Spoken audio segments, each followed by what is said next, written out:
Isso aí, saudações terráqueos, alunos aí, professores e estudantes que estão nos assistindo mais essa transmissão aí nos diversos meios de telas e enfim, principalmente aqueles que estão no aplicativo, que podem aí fazer a interação com a gente. Está começando mais uma aula aqui, uma aula que é uma divisãozinha, a gente vinha numa discussão aí, para quem nos assiste e está nos acompanhando, a gente vinha numa discussão de meio ambiente e tudo mais, um pouco de tecnologia, um pouco de sociedade, enfim, e agora a gente veio aqui para tratar um pouco sobre as questões planetárias do Sistema Solar, que é uma continuidade, a gente deveria ter, né, essa continuidade do 6º ano, do 7º ano, do 8º ano e do 9º ano. Estamos aqui então para falar sobre um passeio pelo Sistema Solar. É o tema da nossa aula de hoje e para essa aula mais do que especial, a gente conta aqui com o professor Edjoel, que vai fazer justamente a interação com você aí que está nos assistindo.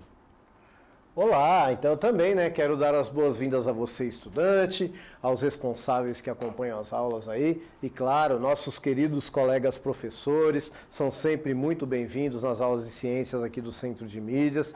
Eu vou ficar aqui na interação, sempre que der, para você, professor, aí, colocar o nome da escola, o nome da cidade, o nome dos alunos que estão participando, a gente lê aqui. Eles gostam, a gente gosta também e a gente gosta que eles gostem. É isso daí. O objetivo da nossa aula de hoje, sem tirar muito o brilho das coisas, eu e o Joel, a gente adora esse tema, né, Joel? A gente curte muito aí. Inclusive, nós conhecemos num curso de astronomia e tal. Sim, é verdade. Não necessariamente, mas fizemos junto alguns trabalhos e tal. Somos apaixonados aí pelos astros, estrelas. O objetivo dessa aula, sem tirar o brilho aí do impacto da astronomia, é comparar e avaliar os tamanhos e as distâncias dos planetas do Sistema Solar em relação ao Sol, né? Esse é o objetivo geralzão, mas a gente sempre dá aquela puxada, né, para ver se a gente consegue fazer uma graça, né, e fazer uma aula bem legal. É claro que para a gente ter essa aula bem legal, como é que a gente vai fazer isso? Como é que a gente planejou? A gente planejou assim, ó, a gente compartilhar algumas informações, ó, o planeta rodando lá. A gente também vai fixar alguns conceitos, né? Vamos testar algumas hipóteses e a interação pelo chat, que é um momento grandioso da nossa aula, momento que o professor Edjoel... Inclusive já temos aqui, viu? Já o professor Guilherme está presente, o professor Gilmar está com o pessoal da Roberto Feijó, aqui lá de Guaranema. Ah, chegou, hein? Aí, Gilmar, um abração. Ó, como é que a gente sempre dá de sugestão aí para acompanhar essa aula, fazer as anotações aí num caderninho separado ali, anotar ali quais são as suas dúvidas, algumas temáticas, resolver as atividades também, colocar algumas observações, identificar, não vai esquecer em identificar essa aula com data e título. Essa aula tem uma coisa que vem dando bastante certo, né, professor Edjoel? Sim. Quando dá certo, né? Que são as enquetes, né? As enquetes. E eu já vou começar com ela. Olha! Vou começar com uma enquete aí. Vou ler primeiro aqui no slide, para quem não tiver aí nos acompanhando pelo aplicativo, ó, a pergunta da enquete é a seguinte: qual o astro mais próximo de nosso planeta? Se você acha que é o Sol, você assinala A. Se você acha que é Marte, coloca B. E se você acha que é a Lua, coloca C na alternativa. Vamos soltar a enquete, então. Isso aí. Já tem gente respondendo aqui no chat. Mas ótimo, guarda aí. Primeiro vamos esperar. O resultado da enquete. São 30 segundos apenas. E rodando. Agora são 20. E o tempo passa. Será agora que é o Sol? 15. Será que é Marte? Será que é Lua? Temos aí mais ou menos quantos estão participando? Daqui a pouco a gente vê, né? No final, então. Né? Acho que é ao final que a gente tem essa... Como é que tá o tempo aí, Edjoel? Falta um e acabou. Eita, e agora, hein? Vamos ver o resultado. Cadê o resultado? Cadê o resultado? Olha, é o seguinte. A letra A, Sol, 28% foi nessa. A letra B, Marte, 15% foi nessa. E a esmagadora maioria, 55%, falou que é a Lua. Uma salva de palmas para quem assinalou aí a alternativa C, então. Lua, né? Isso, e aí a gente tem aqui, ó, a Pro Paula, o Pro Carlos e o Pro Gilmar, que eu acredito que estejam representando as turmas deles aí, todos também foram de C. Muito bem. No chat. Uma das coisas que a gente vai fazer aqui, meio escondido, né, é trazer a Lua sempre num parâmetro aí, meio que escondido e tudo mais, porque a gente sabe que são muitos detalhes que a gente tem da Lua. Um deles é este, de ser o astro mais próximo da gente, né? A gente tem até uma afeição aí, é uma coisa até afetiva, né? A gente usa aí para poemas, para música e tudo mais. É um astro importante para diversos aspectos físicos aqui da Terra, mas vamos entrar no campo astronômico, indo direto lá para a habilidade e para o objetivo da aula, que é, vamos falar de tamanho aqui. Opa! Vou puxar outra enquete. Tá preparado, Ed? Você que manda aqui, chefe. Então vamos lá. Ó, nós vamos mandar outra enquete para você do seguinte. Olha aí na tela. Comparada com a Terra é azulzinha ali, né, na representação. Qual o tamanho da Lua? Alternativa A, é pequena assim, sei lá, menos que a metade, vai. Alternativa B, é bem pequenininha, é muito menos ainda que a metade. E a alternativa C é um pouco maior, né? Talvez ali 1/3, 1/4 da Terra e tal. Qual alternativa você acha melhor? A alternativa A é menos que a metade, é pequenininha, menos que a metade do que a gente tem na Terra. É bem menor que isso ainda, ou não é tanto assim, sei lá, 1/3 aí, 1/4 aí do nosso planeta. Alternativa A, B ou C? Pode soltar a enquete. Já tem gente respondendo aqui no chat Já também. tem? E ó, temos agora 25 segundos e rodando. Essa é de 30 também, né, Ed? Essa é de 30. Certo. Vamos lá. Se você acha que é muito pequenininha, é B, né? É pequena assim, mas... Temos pelo menos 930 pessoas no aplicativo no momento. Opa, quase 1K. Muito bem.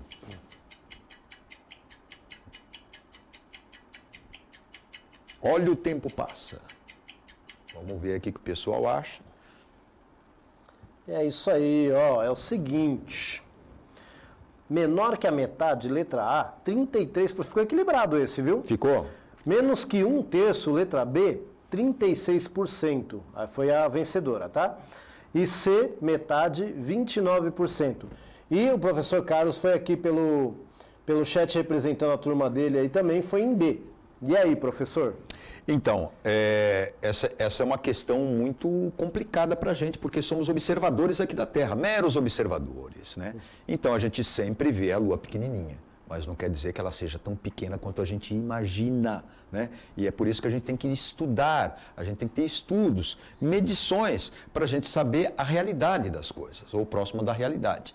Então, eu diria para você que a alternativa me parece que é daí dessas figuras que aparecem ali na tela, é realmente a que mais se apresenta como um tamanho real da Lua ali, porque a B está muito pequena para ser a Lua e a C está muito grande para ser a Lua perto da Terra em comparação.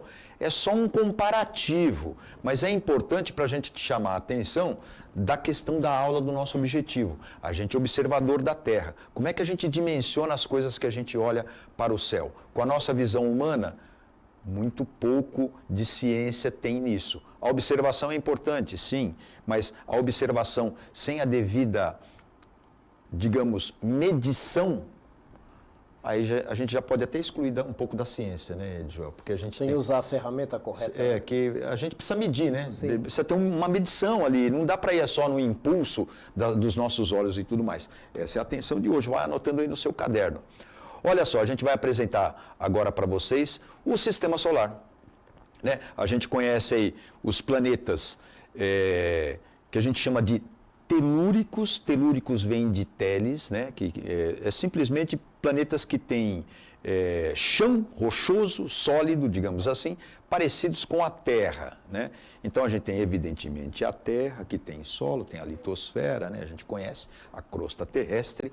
Tem Marte, que também tem um terreno rochoso, apesar de ser muito desértico. A gente já tem fotos, já tem diversas missões e planejadas várias missões também para continuar indo para Marte, né? E fazer explorações do solo marciano. A gente tem Vênus, olha lá, um planeta que é quase do tamanho da Terra. Essa foto que você está vendo aí, essa figura que você está vendo aí, é uma ilustração, mas ela está em escala. E veja que Mercúrio é um planeta pequeno, tem solo sólido também, mas Se a gente for pensar também na atmosfera, né, a gente tem ali Mercúrio praticamente sem atmosfera, Vênus com uma atmosfera extremamente tóxica, venenosa, né? A gente tem a nossa querida Terra, condições todas de ter vida, né? Condições fundamentais, e Marte, aquela dúvida, né, Joel? Tem muita poeira, porque é um planeta desértico, tem muito vento, faz muito frio numa determinada ocasião, quando as noites são muito frias, esquenta diferente da Terra, porque não tem atmosfera, não tem o efeito estufa ali, né, Joel? A gente falou de efeito estufa hoje? Quase nada. Ah, quase nada, só 3 aulas. Só 3 aulas. Se você perdeu, está no aplicativo, nós fizemos abordagens diferentes, sim, em dificuldades diferentes, do sexto ao oitavo, eu recomendo fortemente, viu? Né? A gente fez Você comparar uma aula com a outra, né? Porque não foi falado numa e foi falado outra. Puxa, que dá complemento e tudo mais. Veja, a gente fala que a Terra é um planeta azul justamente por conta da atmosfera e abundância do nitrogênio. Se você não está entendendo nada do que eu estou te falando, é justamente por isso que a gente recomenda aí as aulas que estão no aplicativo disponíveis para você. E aprender não ocupa espaço, né, Magno? Exatamente. Vamos nos enculturizar. Olha só, ali a gente tem também, além para a gente ter essa noção de dimensão, né, de tamanho, a Terra é grandona, mas veja que Vênus é quase do mesmo tamanho, Marte é bem menor, né? É um pouquinho maior que a nossa Lua ali, Mercúrio é bem menorzinha, já está na competição ali com a nossa Lua, e aí está na ordem de proximidade com o Sol.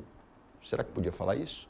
Bom, quem prestou atenção, prestou atenção. Quem não prestou atenção, já era. Daqui a pouco eu vou... Já deu o spoiler. Vamos ver se você prestou atenção. Aí está na ordem, né? Mercúrio, Vênus, Terra, Marte, planetas telúricos ou rochosos, né? A gente tem também os planetas jovianos. Que nome esquisito esse, jovianos. Você sabe por que tem esse nome joviano, né, Ediola? Oi? Você sabe por que tem esse nome joviano? É uma joviano? Joviano. Será por jovem? Né? Poderia ser, né? Poderia ser. Ele é joviano porque ele parece com o Jove, que é o nome que deram para Júpiter lá na antiguidade e tal, né? Em homenagem a um deus, não sei o quê. Só quer dizer isso. São planetas parecidos com o gigante Júpiter, que também está em escala aí na figura que vai aparecer para você, ó. Ele é o maior do sistema, né? Seguido aí por Saturno, que tem o famoso anel, Netuno, que são gigantes também, mas olhando aí na tela você percebe que Júpiter é bem maior do que Netuno, que é quase do mesmo tamanho ali que Urano. Esses planetas diferentes dos rochosos que a gente acabou de apresentar anteriormente, eles não têm solo. Mas como assim não tem solo, Mário? Tá maluco? Como assim? Eles são gasosos. Eles têm ali... A gente acredita, né, pelos estudos que a gente faz e tal, e sondas que vão para esses planetas tirar foto e tudo mais, que eles têm ali um núcleo ainda rochoso, parecido com uma rocha ali, parecido com o núcleo que a gente conhece mesmo, característica dos planetas, mas a constituição básica deles é de gás, um gás de alta densidade, e aí eu vou te chamar já a atenção para uma coisa. Para a gente classificar, né, os astros, uma coisa importante é como você vai comprimindo a matéria. A gente acredita, tem teorias que falam isso, que todo mundo veio de um gás, de uma poeira, e à medida que você vai apertando, você vai deixando ele mais denso, mais maçudo, a gente fala, né? Ele fica mais maçudo e ganha uma consistência. Provavelmente, a gente sofreu grande pressão, quando eu falo nós, o nosso planeta, sofreu grande pressão e constituiu ali uma crosta, uma parte resfriada, rochosa, assim como Marte, Vênus e Mercúrio. Já esses caras aí, não rolou isso daí não. Eles ficaram capturados aí pela órbita em torno do Sol, mas ficaram ali com uma pressão intensa, mas na forma gasosa, por isso que eles ocupam muito espaço. Eles são gigantes. O mais gigante de todos é Júpiter. Aí eu queria chamar a atenção para você, acho que dá tempo da gente fazer isso, a gente falar que os planetas não nasceram do nada, eles nasceram de uma observação. A observação é importante para você observar um planeta. Eu trouxe aí uma figura que é meramente ilustrativa, ela não está com rigor em escala de órbita, ela está mais ou menos ali com uma escala de tamanho, sim. E aí eu coloquei os nossos vizinhos. O vizinho mais próximo de nós, os vizinhos mais próximos de nós, Vênus e Marte, né? Vênus está mais perto do sistema solar do que Marte, um é antes, outro depois. Tem até uma classificação aí que faz tempo que eu não ouço falar disso, planetas internos e externos, lembra disso, Joel? Os internos aqui da Terra para dentro, para que serve essa classificação? Para quase nada. A distância, o tamanho deles é muito mais interessante da gente saber aqui na aula do que isso. Agora, a observação é importante. Está vendo ali que se eu considerar o Sol do lado aqui direito, né, você vai ver o dia e a noite em Vênus, portanto, do jeito que está desenhado aí, não dá para você ver Vênus, porque a face voltada para o Sol, que é dia, que é observável, não dá para ver na Terra. Né? Só a hora que ele der a volta lá e mostrar a parte iluminada para a gente, aí a gente consegue ver Vênus no céu. Como a órbita dele de Vênus é favorecida, a gente consegue ver quase todo dia. Agora, do jeito que está ali, né, Joel, dá para a gente ver o lado iluminado de Marte, portanto, hoje, nessa foto, nessa ilustração, a gente consegue ver Marte bonito, vermelho lá no céu, lindão, único. É um planeta que se destaca porque a cor dele avermelhada aparece bem no céu. Condição é de observação dos planetas aqui da Terra é uma coisa bacana. A gente só consegue observar o planeta quando a gente está olhando para a face iluminada dele, né? Senão não dá, né? Agora, você sabe como é que o sistema solar está organizado? Essa pergunta é complicada, hein? É só provocativa para você. Vamos ver se o pessoal está... Vamos dar 2 minutos, Ed? Como o sistema solar está organizado? 2 minutos para você. Até já.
É isso aí, professor. Olha, tivemos aqui a participação do professor Gilmar, que ele é lá da Roberto Feijó, Guararema. Então ele escreveu em nome de seus alunos. E tá assim, ó, bem completona, viu? Sistema solar é formado por um conjunto de 8 planetas e uma grande quantidade de outros corpos celestes orbitando ao redor do Sol. Os 8 planetas do sistema, em ordem de proximidade ao Sol, são Mercúrio, Vênus, Terra, Marte, Júpiter, Saturno, Urano, Netuno. E aí o professor Antônio, ele colocou assim, também representando o pessoal lá, os alunos do 9º C, da Escola Visconde de Mauá, lá em Mauá. Em planetas, satélites, asteroides, cometas, reticências. Colocou tudo isso, Joel? Isso. Muito bem. E você passou na minha frente. Gostei aí de ver. Quer dizer que tem, além dos planetas, satélites, nós temos mais o que? Ele falou cometas. Então, o pessoal lá do Roberto Feijó falou, ó, 8 planetas, e uma grande quantidade de outros corpos celestes. Ah, gostei disso. Uma Já grande o professor Antônio, o pessoal do nono C lá da Visconde de Mauá, falou planetas, satélites, asteroides e cometas. Muito bem. Olha aqui o que eu tenho aqui. Olha aqui. Exatamente, parece um reflexo disso daí. Olha só. Nosso sistema solar consiste em uma estrela média que chamamos de Sol. Os planetas, entre parênteses aí, inclui os satélites desses planetas. Numerosos cometas, muito bem, professor. Pessoal aí do Feijó, né? Foi o pessoal do Visconde de Mauá também. Opa! Asteroides, meteoroides e o espaço interplanetário. Esse negócio é bem interessante, né? O espaço interplanetário também faz parte, porque no espaço interplanetário pode ocorrer vários corpos celestes. Inclusive poeira que pertence também ao nosso sistema solar. O Sol é uma fonte de energia, principalmente ali na forma de luz e calor do sistema solar, a gente sabe disso. Agora, eu não sei se é novidade para todo mundo, volta aqui para mim um minutinho.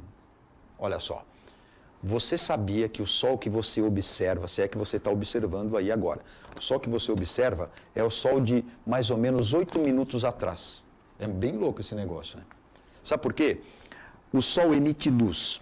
E só com a luz a gente consegue ver. Então, quando eu olho para o Sol, eu vejo ali o Sol, com a sua extensão e tudo mais. Na verdade, eu nem posso observar o Sol, né? Eu observo ele indiretamente, eu vejo que ele está ali brilhando, com as nuvens, enfim.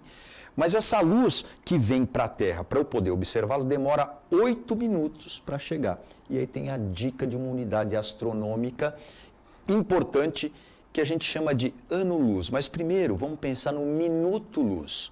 Como o Sol demora, a luz do Sol demora 8 minutos para chegar até a Terra, o que acontece? Eu falo que o Sol está a 8 minutos-luz. Tudo bem. Olha aí, escrito para você também, pode fazer aquele print, ó. A luz do Sol leva cerca de 8 minutos para chegar até a Terra, portanto, a distância do Sol à Terra a gente pode chamar de minutos-luz. Agora, uma coisa trazendo aí do seu próprio caderno aí que você deve ter aí na sua escola e tal, a estrela conhecida mais próxima do Sol é a estrela anã vermelha, chamada Centauri. Ela está a uma distância de 4,3 anos-luz, ou seja, demora 4,3 anos-luz para a luz dessa estrela chegar até o meu olho, quando eu observo. Então, o que acontece? Eu olho para essa estrela e vejo a estrela de 4 anos atrás. É uma forma de olhar para o passado, né? A gente olha para o céu e enxerga o passado, a gente não enxerga o presente. E isso é uma coisa interessante, né? É uma coisa interessante da gente estar discutindo, sempre trazer ao debate essa coisa da observação, né? Sempre atrasada por conta da luz que a gente precisa. Agora, falando aí de luz, falando aí de minutos-luz. Se você prestou atenção no que eu estava falando, hein? Se você prestou atenção no que você está falando, você vai responder essa enquete agora em 30 segundos, rapidamente. Ó. O que é ano-luz? O ano-luz é uma distância, alternativa A. O ano-luz é uma medida de tempo, alternativa B. E o ano-luz é uma medida de massa, alternativa C. Vamos soltar a enquete, então. Já está rolando aqui. Quantos segundos, Edjoel? 9 segundos agora. Falta 15 minutos para a aula terminar. Falta 15. 2, 1, foi. Já? 30 segundos. Então, professor, 49% dos nossos queridos estudantes foram de alternativa A. 46% de alternativa B e somente 4% de alternativa C. Então, o pessoal ficou na dúvida nem de distância e tempo, hein? Então, e isso eu vou falar para vocês que é muito comum. É muito comum a gente fazer essas confusões, mas vamos tirar essas confusões da nossa cabeça. A medida ano-luz é uma medida de distância, é a distância, por exemplo, que tem da Terra até o Sol, 8 minutos-luz. É uma distância. Mas confunde. Não confunde mais. Distância astronômica. Para a gente encerrar a aula de hoje, já está chegando ao fim. a gente vai chamar atenção aí para uma parte do texto que eu tirei também do caderno dos alunos. O sistema solar completo, em conjunto com as estrelas locais visíveis numa noite clara, orbita o centro da nossa galáxia, um disco em espiral de 200 bilhões de estrelas, a que chamamos Via Láctea, é o nosso endereço. A Via Láctea tem duas pequenas galáxias orbitando na proximidade que são visíveis, no hemisfério sul. As galáxias orbitando na proximidade da Via Láctea têm os nomes de Grande Nuvem de Magalhães e Pequena Nuvem de Magalhães. A galáxia grande mais próxima é a galáxia de Andrômeda. Agora vamos às distâncias astronômicas. É uma galáxia em espiral, tal como a Via Láctea, mas é 4 vezes mais massiva, mais maçuda, eu falei isso na aula de hoje, e está a 2 milhões de anos-luz de distância. Nunca vou chegar lá, né, Diogo? 2 milhões. A gente primeiro tem que conseguir fazer uma nave que viaja nessa luz. Não vai dar, não. A nossa galáxia, uma de bilhões de galáxias conhecidas, viaja pelo espaço intergaláctico. Na aula de hoje, então, o que a gente discutiu aqui? Nós vimos aí alguns aspectos do sistema solar em termos de organização com planetas, aí falamos um pouquinho da Lua e tal, que é um satélite, mas vamos voltar nisso. E comparamos tamanhos e falamos de uma distância astronômica que é o ano-luz. Certo, professor Edjoel? Se você falou, eu assino embaixo. Bom, está aparecendo aí a habilidade para o professor também de quebra-galho. Essas habilidades, normalmente a gente mostrava lá no começo da aula, mas agora a gente deixa para o final e está sempre disponível no repositório do Centro de Mídia de São Paulo, onde você pode assistir também as aulas que a gente trouxe aqui, inclusive essas que a gente recomenda sobre a atmosfera. Vou falar de novo sobre elas. Hoje teve aula do 6º, 7º e 8º ano que a gente recomenda, falando com abordagens diferentes para você que quer fazer aí um aprofundamento e tudo mais. Tem muito professor que estava com a gente já, né? Tem um xará seu aqui, o Carlos Augusto, professor. Ele está pedindo um abraço lá para o pessoal do Portal de Peruíbe. Opa, um abraço para o Portal de Peruíbe aí, um abração a todos aí. Quando você estiver aí na praia e observar o sol, você vai lembrar dessa aula, então, que o sol, 8 minutos luz, professor e alunos. Bom, a gente vai ficando por aqui, já acabou a aula, né? Só para fazer justiça, o pessoal lá do Roberto Feijó tinha respondido a enquete aqui no chat, eu acabei não lendo, tá? Então fica aí registrado a participação, dizendo que você pode e deve aí avaliar nossa aula, o QR Code foi aparecendo aí ao longo, tá aí embaixo de mim, e aí a gente também aí está aparecendo, está aparecendo. Até mais, galera. Valeu!